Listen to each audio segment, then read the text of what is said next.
Published time, 3 June 2018, 13:21. Edited time, 6 June 2018, 13:08. It's time to respond to U.S. President Donald Trump's trade tariffs and lift EU sanctions against Russia, Austrian Vice-Chancellor Heinz-Christian Strache said ahead of President Vladimir Putin's visit to Vienna.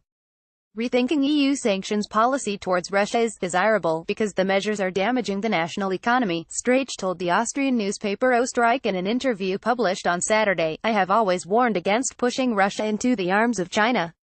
It is high time to put an end to these annoying sanctions and normalize political and economic relations with Russia, he said.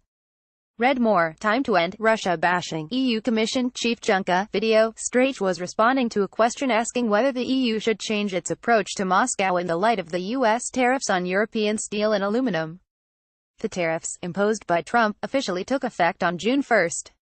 The president claims this measure will protect U.S. manufacturers, while the EU denounced the tariffs as unjustified, accusing America of starting a trade war. Read more. Strache, who is the leader of the right-wing Freedom Party of Austria (FPO), the junior partner in the ruling coalition, criticized Trump's policy and suggested that the EU must find a way to respond. There must be a reaction from the EU, because in the current situation fair trade is impossible, he said.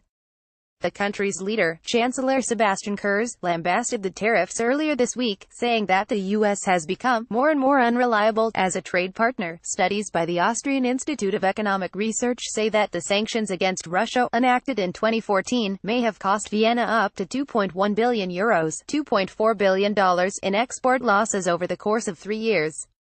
Strache's statement comes ahead of Russian President Vladimir Putin's scheduled visit to Vienna on Tuesday, where he will hold a meeting with Kurz, as well as Strache.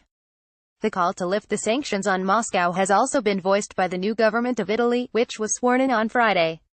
Coalition partners Lega Nord and the Five Star Movement, 5SM, signed a pact demanding an immediate stop to trade restrictions imposed on Russia by EU states after the Ukrainian crisis.